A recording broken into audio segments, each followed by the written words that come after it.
We are now joined by Ed Graef, the Teacher of the Year for 2009 for the Center Unified School District. Thanks for joining us. Pleasure. Well, tell us a little bit about yourself. First, tell us, where you teach and what you teach. Well, again, I'm from Center Unified School District, and I'm teaching at Wilson C. Riles, which is a middle school, and I teach 6 through 8, what they call the Independent Living Skills program, and it's for students with special needs that would fall within the lower functioning of the special needs kids. Well, tell us more about that and what that entails and your student population, the type of students you work with. I work with a very broad range of students, both with their verbal and nonverbal abilities. They also represent a broad range of cognitive abilities and physical limitations. So it's a very mixed group of students. My primary focus with the students is to develop living skills, adaptive skills for them to be successful in the community and at home. So there must be some real challenges. Kind of talk about some of the challenges you face with your student group. Well, every year my population changes a bit, but this year has been an exceptional change in the sense that I've had 5 students that have gone on to high school and have picked up 6 students who are coming in from the elementary school. So the challenges change, and this year happens to be a very challenging year to the extent that I'm bringing in a new group of students to learn about what middle school is like and to understand what the next 3 years is going to be in terms of their opportunities to receive an education at the middle school. So when you're talking about life skills, kind of explain in detail what you mean. There's a broad range of skills. It ranges from abilities to work with very immediate and very important skills like telling time, working with currency, measurement, sorts of things that are necessary to be able to be employed at some level. But also it takes into account a number of social skills, and that includes their ability to work with others, their ability to monitor their own behavior, and their ability to be successful in groups of various kinds that they may be facing in later years. Well, tell us about some of the success stories and how you've seen students grow from the time they enter your classroom until when they leave. I think some of the more successful, and in fact I think most of my students are successful, have been in the area of social skills. I think that when they first come to the classroom, they're overwhelmed by the size of the campus and the needs that they must adapt to be able to function at a middle school level. And one of the greatest, I think probably the central thing that I really appreciate most is their ability to move on, feel confident that they're going to be successful in the community, that their experiences in high school are going to be very favorable for them, and also I think to give them a sense of their own competency, their ability to work effectively with older students and adults. Well, how long have you been teaching? I've been teaching about 12 years in special education, but I've spent another, gosh, I'd have to say 5 years in higher education. So I've done student teaching at Berkeley, at Hayward, and in the various programs at Hayward. So I've taught at both the higher education level and also now at the K through 12 level. Well, in special education, how have you seen things change just in the span of time that you've been involved with it?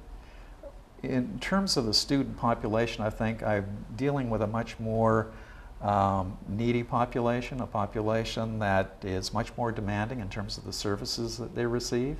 Of course, there's a burgeoning population of students that are falling within the group that have been labeled autistic, a major population that has required many schools to revamp their program to take into account this new sets of demands. But also I think that technology has had a tremendous impact in what we're able to do with our students, preparing them for adult life. So you're dealing with special needs students.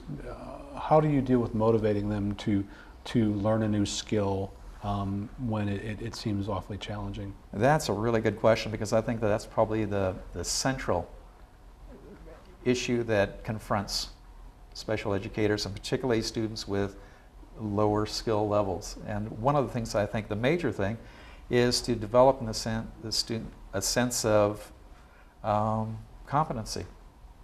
Once the students have this sense, then they're much open to risk-taking. And I think that also it provides them with a way of integrating their experiences. So for them to develop a real sense of themselves as a competent individual, able to work in a number of settings and receive the respect and the admiration of others around them, I think is a real accomplishment. And what about developing a relationship with the students, and how does that help with the motivation? I think that's really key. I think you really have to understand the students coming into the program, what their particular needs are, to really be receptive to not only their limitations, but to the assets that they really bring to the, to the learning situation. And I think a sense of them feeling a part of the classroom as a place where they really feel comfortable and feel that they can risk and that they can fail and feel good about it. What motivated you to become a teacher? How did you get here? As I mentioned, I had come from higher education, which is considerably different than the expectations you have about the students. But in the course of a number of years where I was working with mental health programs and with programs that were connected with the probation department, I really gained, I think, an appreciation for the needs and just the wonderful feeling of working with students who have a lot of ability, but for one reason or another have been unable to really find a place where they feel comfortable and are willing to commit themselves to learning. So it's been an opportunity for me to develop, I think, an understanding of a wide range of students' needs, and just a real joy of working with these challenging students, developing curriculum, working with parents, plugging students into the resources that they have in the community. That's been a really rewarding part of what I do. And as a teacher such as yourself, the relationship with the parents is stronger and different than it would be in a conventional high school, let's say.